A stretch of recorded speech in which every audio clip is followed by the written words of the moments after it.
Puji Tuhan, saudara kekasih dalam Tuhan. Perlu saudara sekalian mengerti atau pahami mengenai konsep keselamatan. Khususnya bagi umat perjanjian lama dan umat perjanjian baru.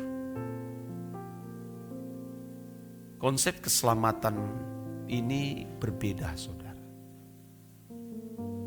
Kalau umat perjanjian lama, cara Allah menyelamatkan mereka dari perbudakan di tanah Mesir menuju tanah Kanaan yang berlimpah susu dan madu itu, saudara, melalui keperkasaannya, melalui tangan Tuhan yang kuat, dengan mendatangkan kutuk dan penghukuman terhadap Firaun dan masyarakatnya. Membunuh semua anak sulung orang Mesir, membelah laut Teberau, memberikan 10 hukum Taurat, dan cukup mereka menempuh dengan jarak. Mereka sudah dipandang selamat oleh Tuhan, saudara. Jadi dengan keperkasaan, dengan tangannya yang kuat, Allah menyatakan diri, menyelamatkan mereka dari perbudakan di tanah Mesir. Tetapi bagi orang percaya, khususnya umat perjanjian baru, Allah tidak menggunakan cara seperti yang Dia lakukan kepada umat perjanjian lama. Dalam hal ini, bangsa Israel, di mana mereka mengeluarkan dari tanah Mesir menuju tanah Kanaan. Allah tidak menggunakan itu, saudara. Saudara harus perhatikan ini. Perhatikan dengan baik. Bagaimana Allah menyelamatkan umat perjanjian baru? Tentu, saudara, yang paling pertama melalui Putra Tunggalnya sebagai tebusan dengan kematiannya di kayu salib. Itulah cara Allah membebaskan manusia yang telah terjual di bawah kuasa dosa. Membeli kembali atau membayar kembali karena kejatuhan manusia ke dalam dosa. Dari keturunan, dari Adam, manusia pertama yang diciptakan oleh Allah di Taman Eden, sampai kepada keturunan selanjutnya sesudah kita. Allah yang memprakarsai semua itu melalui Putra Tunggalnya di atas kayu salib. Tetapi untuk seseorang masuk menuju langit baru dan bumi baru, Allah tidak menuntun seperti bangsa Israel, menuntun mereka dari tanah Mesir menuju tanah perjanjian dengan keperkasaan tangannya. Tapi Allah menuntun dengan firman-Nya, saudara. Moralitas kesucian hidup melalui Yesus Kristus sebagai contoh. Allah menuntun dengan hal ini. Beda dengan umat perjanjian lama, mereka dituntun dengan Taurat. Dengan mujizat-mujizat supaya mereka bisa masuk ke tanah perjanjian yang berlimpah susu dan madu. Kanaan jasmani, Palestina yang sedang diperebutkan, yang penuh dengan konflik peperangan. Tetapi orang percaya untuk masuk ke langit baru, bumi baru, untuk keluar dari Mesir dunia ini, Allah menuntun dengan firman, dengan tuntunan Roh Kudus, saudara. Dan tentu kita tidak menempuh lagi dengan jarak, tapi dengan perubahan hidup.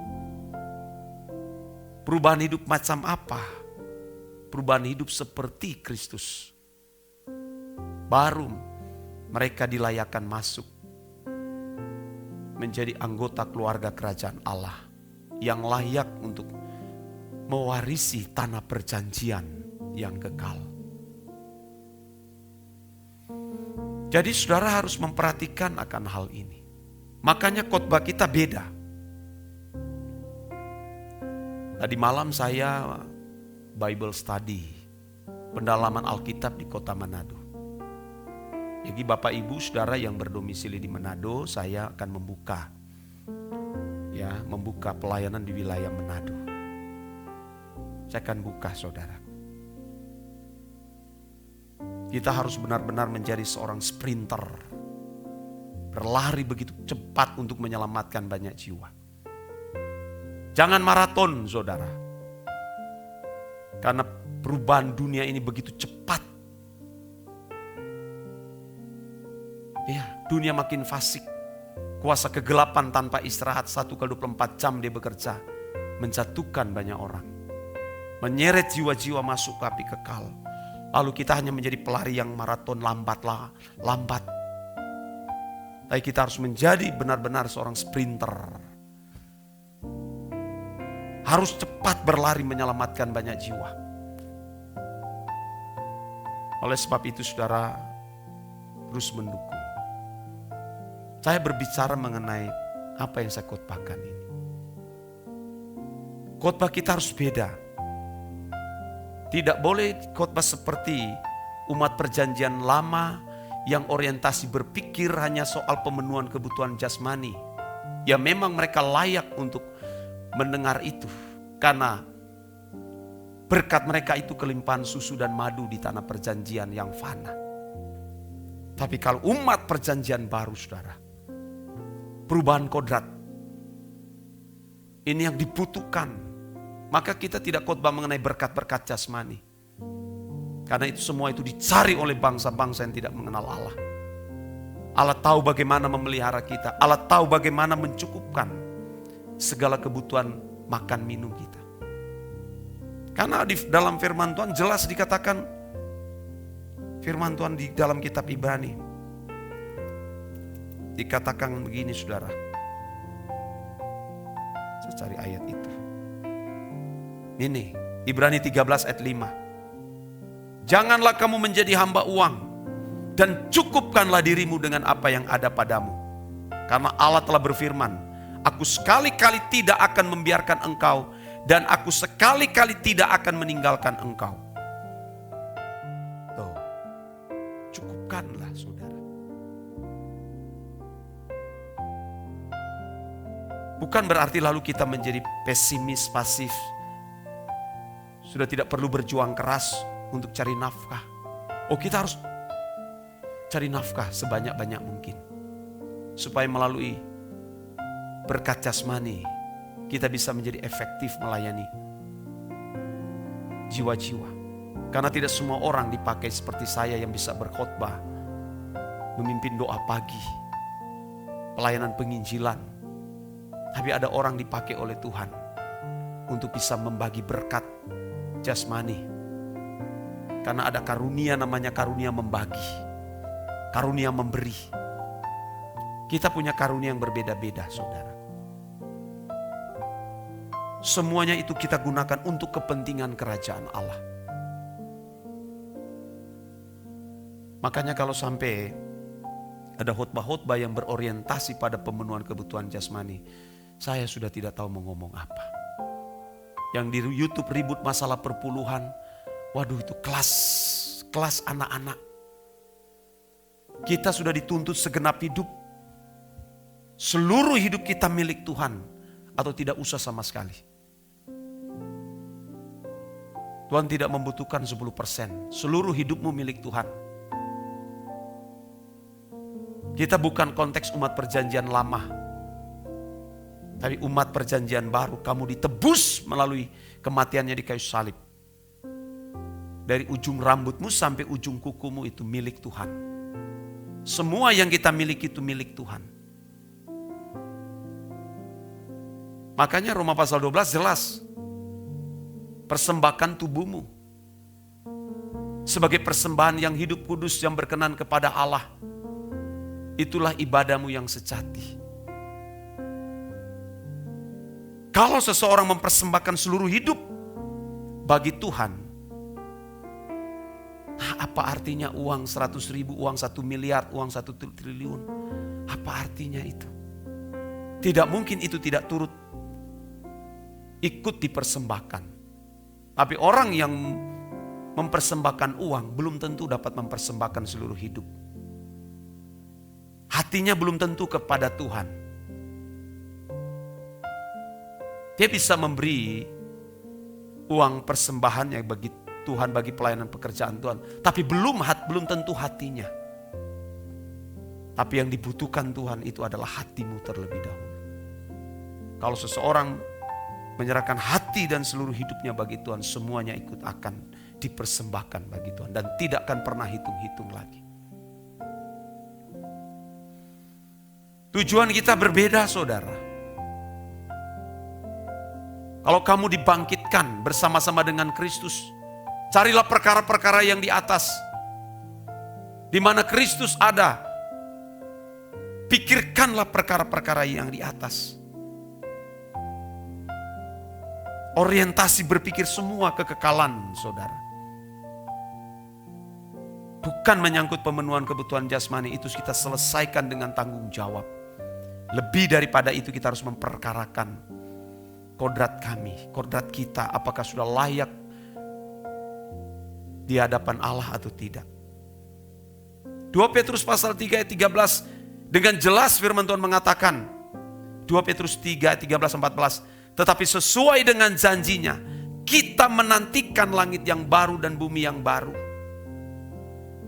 Kita menantikan itu, bukan menantikan yang lain. Termasuk mau menantikan ada rumah bagus, mau menantikan jodoh, mau menantikan Allah akan sediakan itu. Tapi yang paling utama penantian kita, yang kita nantikan itu cuma langit baru dan bumi yang baru di mana terdapat kebenaran. Sebab itu saudara-saudaraku yang kekasih, sambil menantikan semuanya ini, kamu harus berusaha supaya kamu kedapatan tak bercacat dan tak bernoda di hadapannya dalam perdamaian dengan Dia. Maka saudara, kita harus mengerti kebenaran. Kalau orang tidak paham tentang kebenaran, pasti orientasinya hanya memikirkan perkara-perkara dunia. Dan tentu saya tidak menghakimi. Kalau ketemu dengan pendeta yang orientasinya duniawi, yang diperbincangkan itu hanya soal anakmu kerja di mana, gerejamu sebesar apa, bisnismu bagaimana. Yang dipercakapkan itu, saudaraku. Padahal jemaat menantikan setiap hamba Tuhan itu harus menjadi mulut Allah. Karena Matius 4 ayat 4 dikatakan bahwa manusia bukan hanya hidup dari roti saja, melainkan dari setiap firman yang keluar dari mulut Allah. Ini yang dipercakapkan setiap hari. Dan Tuhan Yesus itu adalah alat peraga kita. Karena Dia telah disamakan dengan kita sebagai manusia, maka Dia menjadi yang sulung, menjadi pelopor utama, menjadi contoh role model yang harus kita ikuti sampai ke langit baru dan bumi baru. Jelas Ibrani 2 ayat 17, itulah sebabnya maka dalam segala hal ia harus disamakan dengan saudara-saudaranya. Siapa saudara-saudaranya? Tentu selain murid-murid Tuhan Yesus yang mengikuti Dia, yang mencontoh Dia, tentu kepada kita yang mencontoh Dia. Kita adalah saudaranya. Dia yang sulung, kita saudaranya. Supaya ia menjadi imam besar yang menaruh belas kasihan dan yang setia kepada Allah untuk memperdamaikan dosa seluruh bangsa. Saudara ya, kita harus sungguh-sungguh di hadapan Tuhan. Ini menjadi pesan Tuhan bagi kita sekalian. Amin.